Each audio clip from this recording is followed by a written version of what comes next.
Эрхэм үзэгч та бүхний амрыг ирье. Эх орны төлөө нэвтрүүлэг эхэлж байна.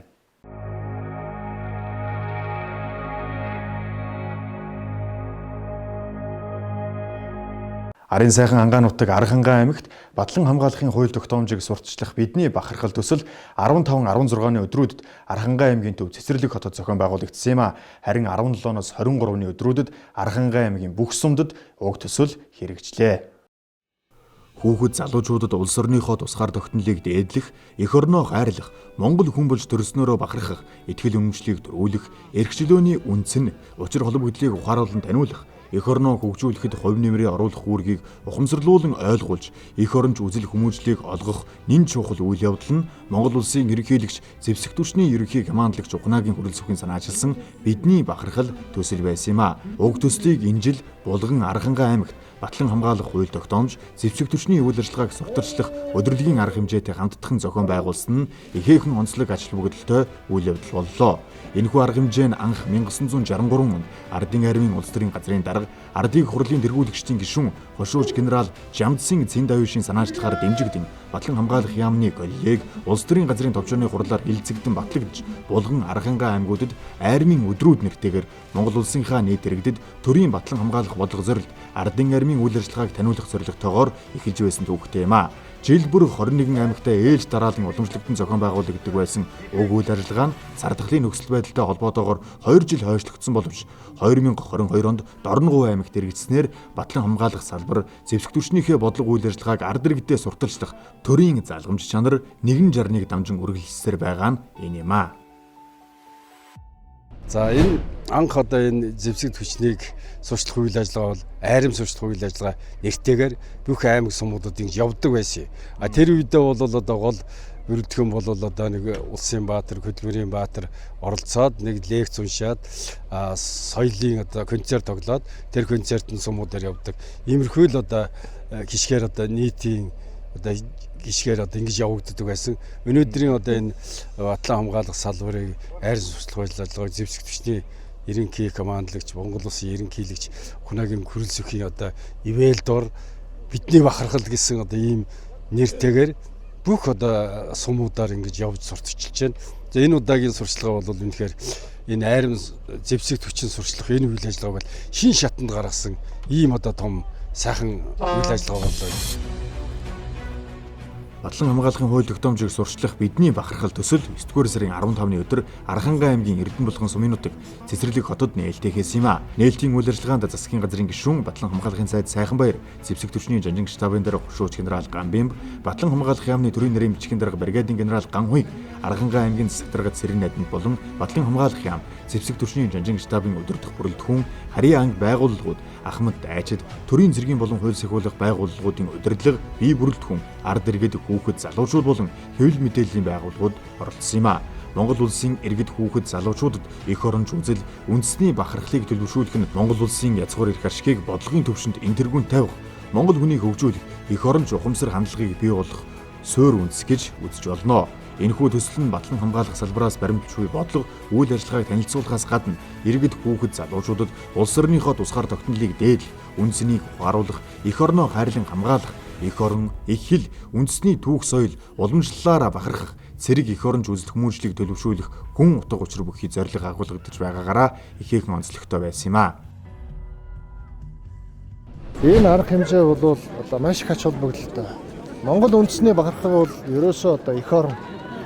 Эх орн ч одоо үзэлтэй хүн болвол Монгол улсын хөгжил дэвшлийн төлөө өөрийнхөө хувь нэмрээ оруулахын төлөө одоо зүтгэдэг, өрх гэрээ сайхан авч явдаг, эх орныхоо төлөө ажиллаж хөдөлмөрлөдөг, хөгжилд хувь нэмрээ оруулдаг. Ийм ухамсар, хүмүүжил, төлөвшлийг, сэтлийг, сэтгэлгээг бий болгох зорилгоор энэ ажлыг орон нутагт хийж байгаа юм. Батлан хамгаалах зорилтчиг, бодлого шиг үүргийг бүх ард иргэдэд хүргэх, замун сурталчлах энэ одоо арга хэмжээ бол Архангай аймаг өргөн дэлгэл болж байгаа. Ингэснээр одоо бас иргэн цэргийн хамтын одоо харилцааг бэхжүүлэх. Хоёрдугаарт одоо бас цэрэг ирсүүд, за ирчүүд, за ялангуяа манай одоо ерхий улс урлын сургуулийн ахлагангийн эрэгтэй хүүхдүүд л одоо бас энэ арга хэмжээнд одоо маш их оролцож бахархаж ингэж байж байгаа нь бас Монгол ирчүүдийн бахархлыг төрүүлсэн сайхан арга хэмжээ болж байна гэж харж байна. За энэний хүрээнд бол одоо бид хүн Батлан хамгаалах сайдын тушаалыг үндэслэн засаг даргын захирамжаар одоо бэлтгэл ажлыг хангах ажлын хэсэг, аймгийн орлогч аргалуулсан ажлын хэсэг зохион байгуулагдсан. За энэ ажлын хэсэгт бол бүх байгууллагын агентлагийн дарга нар ороод бид хүн чиглэлээр ажиллаа хуваарлж аваад бэлтгэл ажлыг бас нэлээд чамгүй бэлдэж одоо хүлээж авч аймгийн төв дээр нийт одоо 5,000 6,000 гаруй хүн хамрагдаж энэ батлан сурсан ажиллагааг үзэж сонирхож үйлчлэгээ авч ажиллаа. Арын сайхан хангаануудын ард түмэн эх орныхоо тусгаар тогтнол бүрэн бүтэн байдлын төлөө ам бие хайрг үзүүлэх гэсэн улсын гурван баатар мөн Монгол улсын анхны маршал Өрдөг Жанжин хүүгээрээ омогшин бахархдгаа. Тэгвэл нээлтийн үйл ажиллагааны дараа Монгол улсын анхны маршал Өрдөг Жанжин Дэмдийн хөшөөнд цэцэг өргөж хүн итгэл үзүүллээ. Улсын маршал Дэмд нь улсын баг хурлын тэргүүлэгч гишүүн, Монгол Ардын Хувьсгалт намын төв хорооны тэргүүлэгч гишүүн, сайд нарын зөвлөлийн 1-р орлогч дарга бөгөөд цэргийн яамны сайд бүх цэргийн жанжнаар ажиллаж байсан төр цэргийн нэр зүйтгэлтэн юм аа.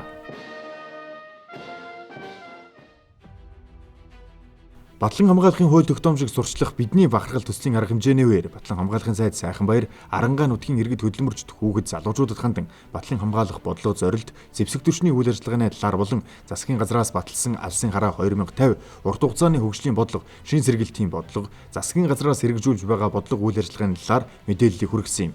Монгол улсын төр засгаас үндэсний бахархлыг төрүүлэх, улс орноо батлан хамгаалах, зэвсэг түвшнээ хөгжүүлэн бэхжүүлэх үйл хэрэгт бүхий л хугацаанд байнгын анхаарал хандуулж ирсэн. Сайд энэ үеэр иргэн бүр эх орноо хамгаалах бэлтгэлжилтэй байх чухал гэдгийг онцлоод орон нутгийн хамгаалтын тухай болон дайрчилгааны тухай хуулийн ач холбогдлыг өргөн хүрээнд тайлбарласан юм а.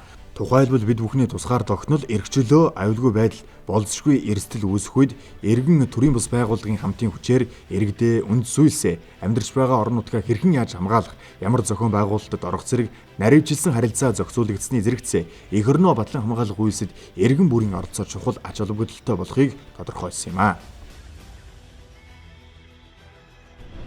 Монгол улсын хөгжлийн бодлого алсын хараа 2050 мөн дунд хугацааны хөгжлийн бодлого шин сэргээлтийн бодлогын 6 багц зорилтын хүрээнд мөн батлан хамгаалахын салбарын үүсэл хөгжил, өнөөгийн байдал, одоо шинжлэх ухаан технологийн дэвшил, дээгүүр технологийн талаар бас нэлээдгүй сайхан мэдээлэл өгч иргэдэд хүргэлээ. Тэгээ одоо энэ учраас бидний хувьд бол маш их баяртай байна. Хүүхэд багчууд болон одоо оюун залуус бидэнд бол их орны одоо үн цэн цаашлаад тусгаар тогтно гэсэн маш олон асуудал одоо хөдлийг хөндөж ярьсан бас тийм л сайхан лекц тавьсан. Одоо тэгээд тэр цэргийн штабаас ирсэн эрдэмтэн багш нар болон тэр хүмүүсийн тэр уншсан лекц нь бол маш их өр өгөөжтэй тийм сайхан зүйлийг ярьсан. Батлан хамгаалах хууль эрхт иргэдийн оролцоо үндсэн хуулиар оролцсон одоо эрх үүргийг танилцуулах Монгол улсын үндэсний тусгаар тогтнол эрхчлөөний асуудлаар бас үнэтэй зөвлөгөө, ТV контентуудыг иргэдэд хүргэсэн бас батлан хамгаалах чиглэлийн бодлого салбарыг орон нутгийн иргэд одоо мэдж мэдээлэлтэй болох хүн цаашлаад Монгол улсынхаа батлан хамгаалах үйл ажиллагаа тусгаар тогтнолын үйл ажиллагаанд нь Монгол улсын иргэн бүр ижлэн оролцох ёстой гэсэн анхааралтай ойлголтыг өгж байгаас давуу талтай. Батлан хамгаалахын хууль тогтоомжийг сурчлах бидний бахархал төсний хүрээнд Монгол улсын батлан хамгаалах яам, зэвсэг түвшний жанжин штаб, төрлийн цэргийн командолууд, тэдгээрийн харьяа нэгтгэл ангууд, түнжлэн үлгэр жишээ, үлээвэр найрал хөгжим, цэргийн дуу бүжгийн эрдмийн чуулга, үндэсний батлан хамгаалахын их сургууль, цэргийн төв хөимлэг, зэвсэг түвшний алдар спорт хороо, Монгол цэргийн музей, батлан хамгаалахын төв архив, соёмь редакц, бүртээ цэргийн ходлын үйлдвэр зэрэг 20 гаруй анги байгууллага оролцсон эрүүл мэндийн урьдчилан сэргийлэх үздэг шинжилгээ, үйлчилгээ, архивын болон эрх зүйн тусламж үйлчилгээ, цэргийн эслийн жагсаал, зэвсэглэл техникийн үзэгслэн, цэргийн дуу бүжгийн эрдмийн чуулгын тоглолт, бүх цэргийн наадмын хүчтүгийн барилдаан, цэргийн үлээвэр хөгжим, шүхрийн буулт болон гардан дулаан сургуультай нохтын үзүүлэх тоглолт, спортын олон төрлийн уралдаан тэмцээн, үдшийн цэнгүүн шоу арга хэмжээ, ёслолын буудлага зэрэг өргөн хүрээтэй арга хэмжээг зохион байгуулсан юм а. Сурчлагын ажлыг хүрээнд урьдчилан холбогдох баримтуудаа одоо бэлтгэж хуулбар баримтууд, дайнд оролцсон ахмад дайчид, хугацаа цэргийн албан хаагчтай баримтуудаа бол файл үүсгэж сум сумдаар нь бэлтгэж ирсэн байна. За аймгийн төв дээр бол иргэдэд бол одоо үйлчлэгээ үзүүлж байгаа. Энэ нь бол хугацаа цэргийн албан хаасан дайчдад лавлгаа олгох, мөн одоо иргэдийн хүсэлтэд дайнд оролцсон ахмад дайчтай холбогдсон лавлгаа мэдээлэл гаргах гэсэн юм үйлчлэг явуулж байна. Үйл ажиллагаа сурталчилга арга хэмжээ төр манай анги салбараас бол хуучин бодлогын зэвсгэл өнөө буюу ашиглаж байгаа зэвсгэлүүдийг дэлгэн үзүүлсэн байна. Үүн дээр бас манай зэвсэг төчний тэг 84 дугаар ангийн бие бүрэлдэхүүн бас ирсэн байна. Манай бас аптекнийгийнх нь ирсэн байна. Зэвсэг төчний тэг 84 дугаар ангиас нэг гэж пор 550 мөн манай зэвсэг төчинд ашиглагдж байгаа шинэ буудлагын зэвсгүүд мөн шүхрийн дагалдах хэрэгсэл нохоо сургалтын бас үзүүлэн таниулгадаа ирсэн байгаа. 6 хүний бүрэлдэхүүнтэй. Үлээр хөгжим маань өөрөө тийм бархан тийм аим сүр жахват хөгжим юм байна. Бидний одоо ингээд үйл ажиллагаа явууд өглөө одоо ингээд дуудаа жагсаалар хөгжимтэй болон дуудаа жагсаалар явахад бол маш хүүг залуучууд бол цугларч дагаж явж биднэрээр энэ цэрэг армиар багах сэтгэлийг бас төрүүлж идэг. Бас юм онцлог хөгжим байгаамаа юм. Аранхай аймагт зохион байгуулагдсан Батлан хамгаалахын хууль тогтоомжийг сурчлах бидний бахархал төсний хүрээнд цэргийн цог чимэг олгодог 32 дахь удаагийн бүх цэргийн наадмыг анхудаага орон нутагт зохион байгуулсан нь наадамчин олон хөгчүүд бүх сонирхогчдын талархлыг хүлээсэн үйл явдал болсон. Бүх цэргийн наадмыг Монголын үндэсний бүхийн холбоо Батлан хамгаалах яамны харьяа Алдар спорт хороо хамтран зохион байгуулсан юм а. Уг наадамд аймаг цэрэг сумын цолтой хүчит 256 бүх цодголсноос Өвөрхангай аймгийн Зүүн Баян улаан сумын харьяад Алдар спорт хороо зэвсэг түвшний 150 дугаар ангийн бүх аймгийн харцаг Улзий сайхан 8-5 дөрүүлж цэргийн арслан цол хүртсэн бол Сэлэнгэ аймгийн Мандал сумын харьяад Алдар спорт хорооны бүх аймгийн харцаг Наранбаяр үзүүрлэж цэргийн заан цол хүртсэн юм а. Цол чим хүртсэн бүгчүүдийн шагналыг Батлан хамгаалах яам зэвсэг түвшний жанжин штаб болон Аранхай аймгийн засаг даргын тамгын газрын удирдлага Монгол бүхийн үндэсний холбооны тэргүүнээр гардуулж баяр хүргэлээ. Хичээлээр ингэж цэрэг арсан болсондоо баяртай байна. Зэвсэг түвшний 150 дугаар ангийн бүх захирагчтай бол нийт хамт олондоо баярж авдаа шүү. Дээрээс нь Алдар спорт хорооныхондоо баярлдаг, компанийнхондоо баярж авдаа шүү. Орон сууц нийтийн аж ахуйн. Дээрээс нь намайг төрүүлжсэн хичээ авдаа маш их баярлж авдаг шүү. Тэгээд төрөөсөндөө маш их баяртай байна. За сэтгэл өндөр байна. Баян сүхий Аранхай аймагт бас цэргийн наадам анхудаа болж байна. Аранхайд бас сайхан барилдаж цэргийн заан цолортлээ. Алдар спорт хорооны хамт олон таван дэвжээний хамт олондоо бас мөгтөнд маш баярлалаа ажиллаж.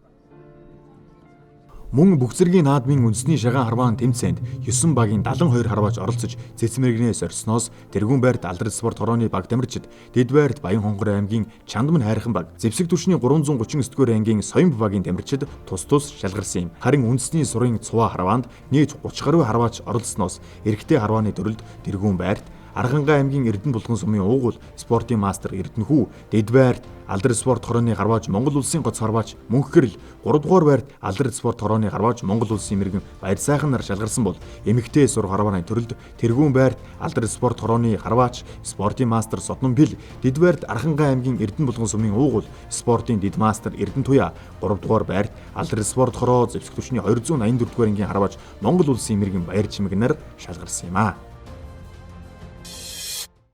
Батлан хамгаалахын хууль тогтоомжийг сурчлах бидний бахархал төслийн бие бүрэлдэхүүн 16-ны өдөр Аранхай аймгийн бүх сумдад хүрч ажиллахаар 3 бүлэгт хуваарлагдсан тус тусын сум руугаа маршруулсан юм а.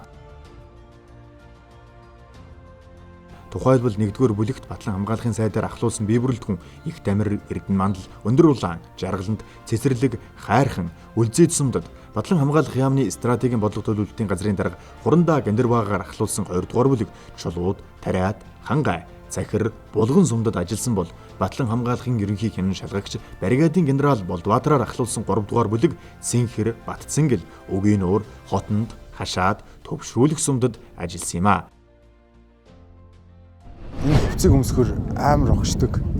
Хаа ч айгүй гоё, өөрөхгүй тийм гоё огссон, омгссон мэдрэмж авдаг. Тэгэл яслал дүүрэг гүйцэтгэх.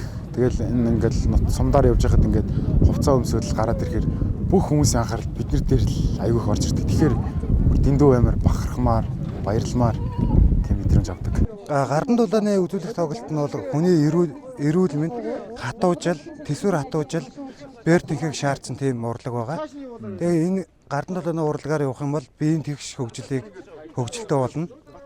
Тэгээд манай анги байгууллагаас 186 дугаар ангиас энд байнгын бүрэлдэхүүн 1 сарын ирж оролцож байгаа гардан дулааны тоглолтоор тэгээд одоо энэ сумдуудаар явж байхад ер нь ард эргээд ер нь таатаа хүлээж авч байна. Цэргийн дугуйт эрдмийн чуулган маань улс орныхоо өмнө хүлээсэн үр хариуцлагынхаа хүрээнд энэ хүү Аранга аймаг зохион байгуулагдж байгаа үйл ажиллагаанд бүрэн бүрэлдэхүүнээр бид нар оролцож байна.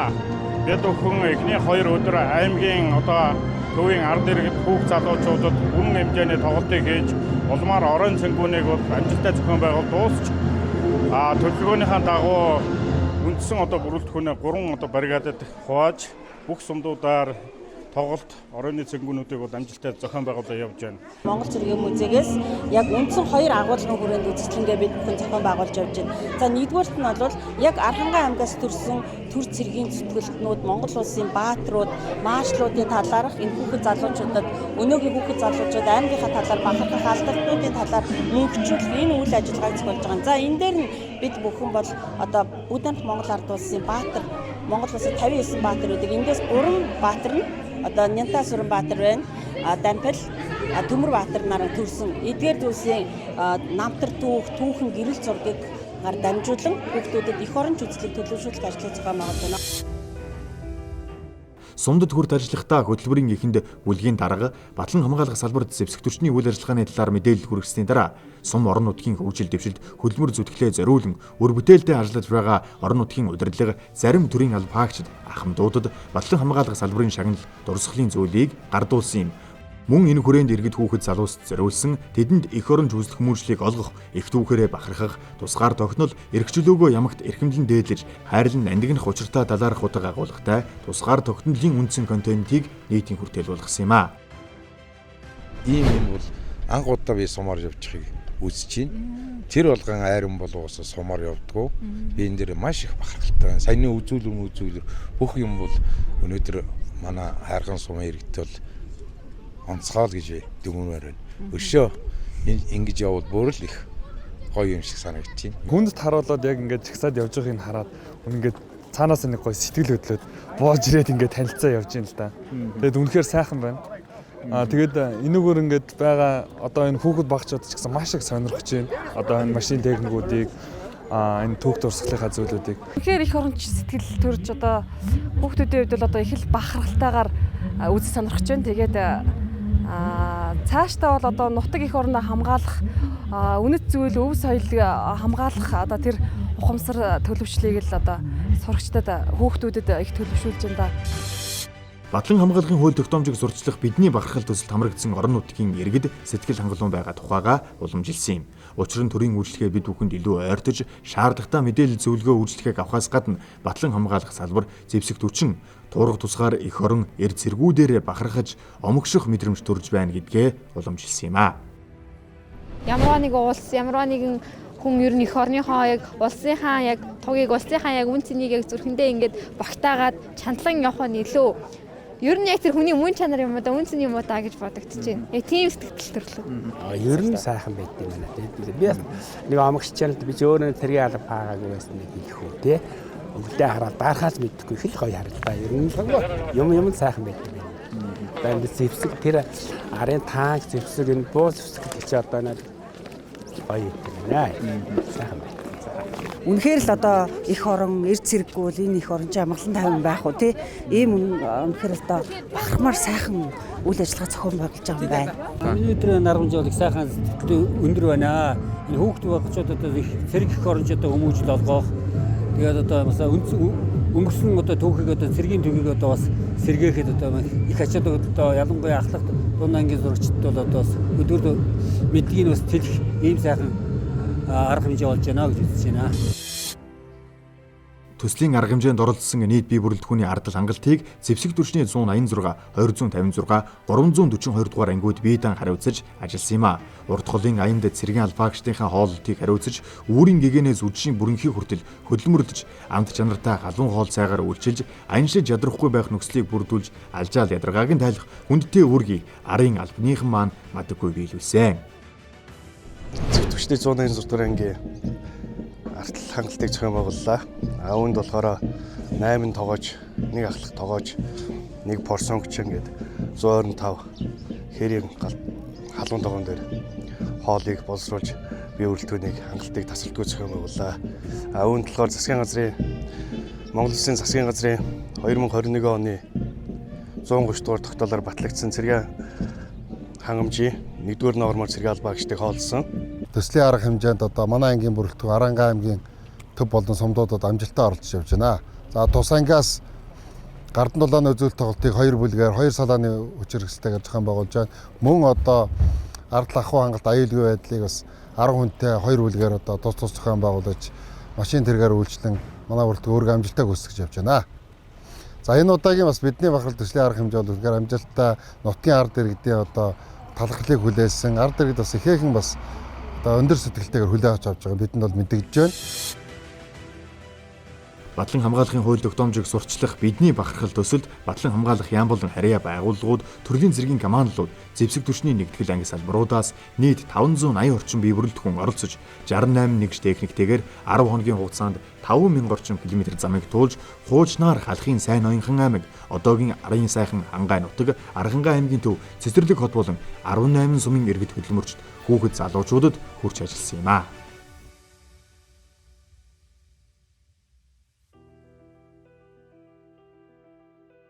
Эх орны төлөө нэвтрүүлэгтээ хамт байгаа эрхэм үзэгч та бүхэндээ баярлалаа. Нэвтрүүлгийн энэ хэсэгт батлан хамгаалах салбар дүрнсэн мэдээллийг багслан үзүүлье.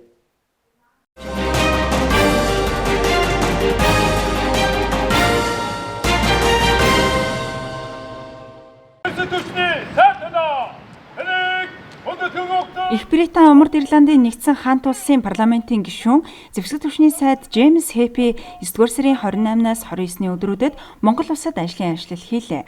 Айлчлалын үеэр Их Британь Умард Ирландын нэгдсэн хаант улсын зэвсэг түвшний сайд Джеймс Хэпи тус улсаас Монгол улсад суугаа онц бөгөөд бүрэн ирэхэд элчин сайд хадагта Фиона Блит болон албаны бусад төлөөлөгчдийн хамт батлан хамгаалах яамд зочилж Монгол улсын засгийн газрын гишүүн батлан хамгаалахын сайд сайхан баяртай албан ёсны уулзалт хийлээ. Батлан хамгаалахын сайд сайхан баяр энэ үеэр хоёр улсын хооронд дипломат харилцаа тогтоосны 60 жилийн ойн босгон дээр айлчлан ирж байгаад баяртай байгаагаа уламжлаад энэхүү айлчлал нь хоёр улсын харилцаа тэр дундаа батлан хамгаалах цэргийн хамтын ажиллагааг өргөжүүлэн хөгжүүлэхэд түүхэн ач холбогдолтой айлчлал болж байна гэдгийг онцоллоо. Мөн батлан хамгаалах салбарт хамтран ажиллах тухай Монгол улсын засгийн газар, Их Британь Умард Ирландын нэгдсэн хаант улсын засгийн газар хоорондын харилцан ойлголцлын санамж бичгийн хүрээнд хоёр улсын батлан хамгаалахын харилцаа цэргийн хамтын ажиллагаа олон чиглэлээр өргөжин хөгжиж байгааг тэмдэглээд цаашид нэгдсэн үндэсний байгууллагын эхийг сахиулах ажиллагаа цэргийн боловсруул боловсон хүчний чадварыг бэхжүүлэх чиглэлээр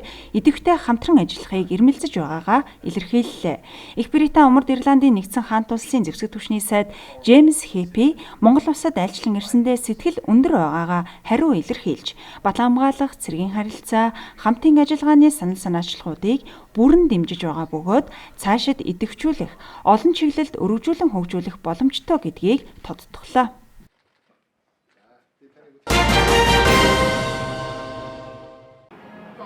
Монгол улсын ерөнхийлөгч зэвсэг түвшний ерөнхий командлагчийн санаачлагаар төрийн цэргийн болон хууль сахиулах байгууллагын алба хаагчийн ёс зүй бие бэлтрийн бэлтгэлжилтийг дээшлүүлэх хөтөлбөрийг боловсруулан 2022 оноос хэрэгжүүлж байна.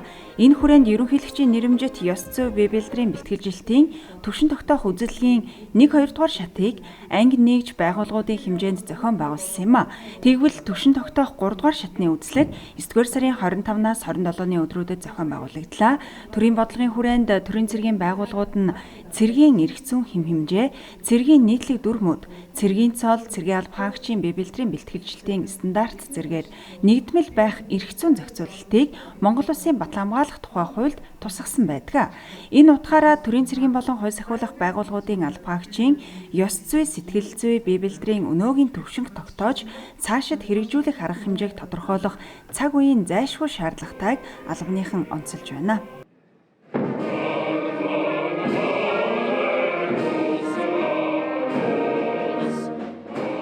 Төрийн цэргийн болон хууль сахиулах байгууллагуудын дундх ёс зүй бие бэлтрийн төвшин тогтоох үзлэг нь бол энэ салбарт ажиллаж байгаа бүх хүмүүсийн ёс зүйтэй байх, за бие бэлтрийн төвшин нь алба хаах хэмжээнд байх гэсэн ийм шалгуур үзүүлэлт тавьж байгаараа онцлог юм аа. За мөн түүнчлэн энэ 3 дугаар шатны хүрээнд бол бас бид нар баруун зүүн бүсүүдээр явж бас үзэн ингээд бол Монгол улсын ерөнхийлөгчд танилцуулах энэ арга хэмжээ зохион байгуулаад ингээд явж байгаа. Өнөөдрийн хувьд бол энэ төрийн цэргийн болон хууль сахиулах байгууллагуудын удирдах харбан тушаалтнууд учраас хууль зүйн мэргэжлийн хэр зэрэг байна. За алба хаах ёс зүй хариуцлага нь хэд зэрэг гэдэг дээр илүү анхаарал төвлөрүүлж байгаа.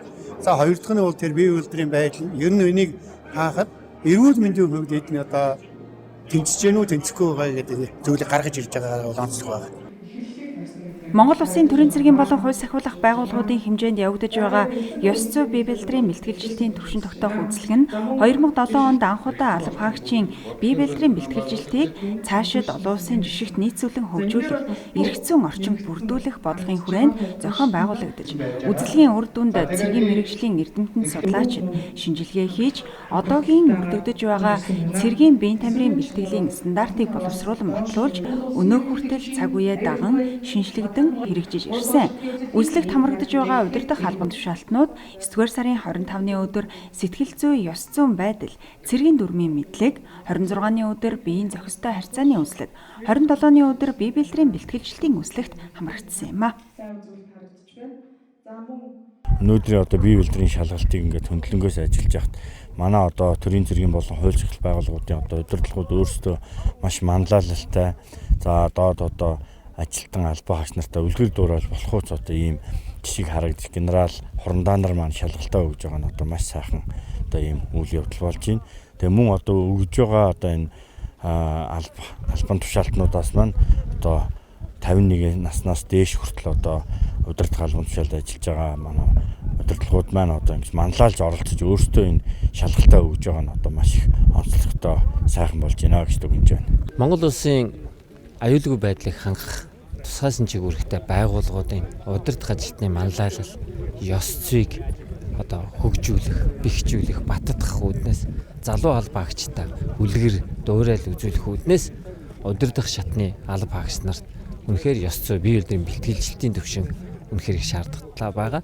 За энэ ажлын хүрээнд одоо алба хаагчид удирдах ажилтнууд өөрийгөө бэлтгэх залуу алба хаагчдад үлгэр манлайлал үзүүлэх үүднээ их ач холбогдолтой гэж үзэж байна. 3 дугаар шатны үйлчлэгээ дуусчаад тухайн комиссийн бүрэлдэхүүнүүд бол 3 бүсэд хуваагдаж бас хяналтын үйлчлэг явуулна.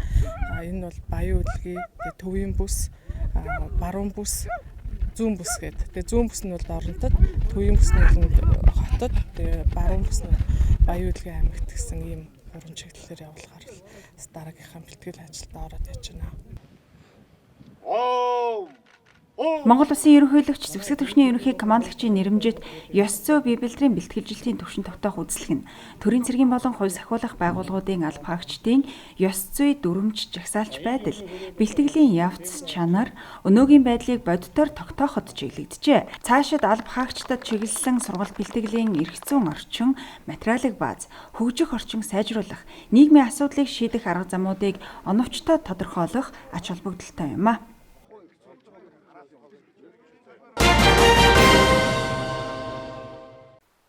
Эх орны төлөө нэвтрүүлэгтэй хамт байсан эрхэм үзэгч та бүхэндээ баярлалаа. Эх 7 хоног шинэ мэдээлэл сонирхолтой нэвтрүүлгээр эргэн уулзлаа. Түр баяртай.